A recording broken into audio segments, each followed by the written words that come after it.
Okay, so I'm just going to show you what the expectations are for the Bushfire project that we're going to start on Tuesday, hopefully according to plan, but don't have to do it on Tuesday, just hopefully if you spend 60 minutes a week on it. So here is the Word document that I'm going to send you as well as the kids in their email, so they have everything they need to know. So it outlines what we need. So I want a bushfire project. We're going to create a PowerPoint presentation on the recent bushfires in East Gippsland. There's going to be a minimum of 11 slides as per the demonstration that I will show you later and that I will send to the kids. Students will provide information that is relevant to the bushfire impact locally in the East Gippsland community and how they were impacted. So it's about them sort of making relevance to their lives as well as our community. We're going to provide some statistics on the bushfires, example, size, length of time, how it started, how it spread, different types of warnings, etc. Any type of statistics or information that may be relevant to it. Some questions that we started looking at last term when we started doing it was how big was it? How long did it burn for? What towns were affected? Who was helping? What people helped? What roles did they have? And what services are required before, during, and after a bushfire? So they're just some of the things that we can put in there for our facts. Now, you have to do at least one slide on a guest speaker. Two would be preferred, as there was a lot of information, but one's okay. Now, our guests that we had were Ben Rankin, Matt Long, Tim Bull, and Joe Cunningham. And I would like the information to be relevant to what they talked about. So they all provided information regarding to their personal and professional lives. So I'd like information on both. They all talked about how they got into the job and the best things about the job and stuff like that. And then they also talked about what kind of role that they play. There's also going to be a picture slide on for the community, yourself, and the overall bushfire information. That'll make a bit more sense when I show the PowerPoint. And students should spend at least 60 or 70 minutes a week on this task. I'm expecting it to be finished towards the end of term. So to do this task properly, I'm expecting roughly 2 slides completed in a lot of time every week. Okay, so then that shouldn't be too bad. If they go over, that's okay.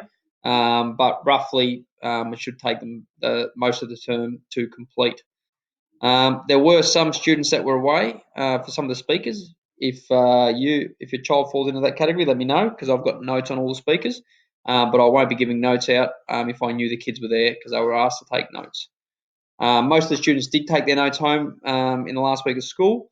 If your child wasn't at school and they've got in their book because they can't remember, just let me know and I can leave the books out at all their literacy books. I'm not going to go searching for them out at the front desk. Okay, so that's the Word document that you will all have. And then I'll send you the PowerPoint, which will look like this. Okay, so here we have the East Gippsland bushfires, title page.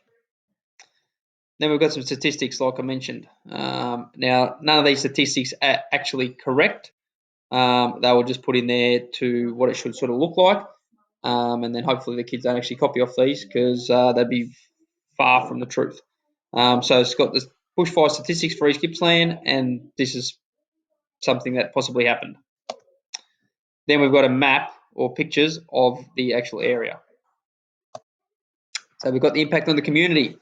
We sort of talk about some of the things that may have happened in the community, who was affected, what was affected, and stuff like that. So we put that down, and a lot of our speakers talked about that.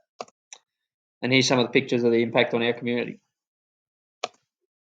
Impact on me. So what impact did it have on the kids? So where do they have to do, what do they have to do? Where do they have to go? Those type of things. So this is all about them and how it affected them. And then they put some pictures in there as well to sort of show how they were affected. Then we're getting our guest speakers. Okay, so the first one's Ben Rankin. Then I've got some information on Ben Rankin. Obviously, none of that is true. Got Matt Long. Once again, some information there. Once again, none of that information is true. Joe Cunningham. Information there. Once again, not true. And Tim Bull. So that's all the information there. Once again, not true.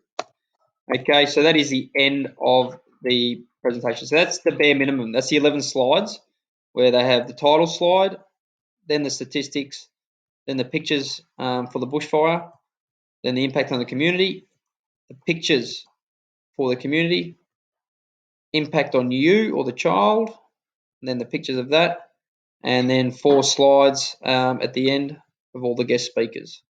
So at absolute bare minimum, 11 slides, but hopefully the kids can sort of do a couple of slides on each speaker. But that is the expectations for the bushfire project.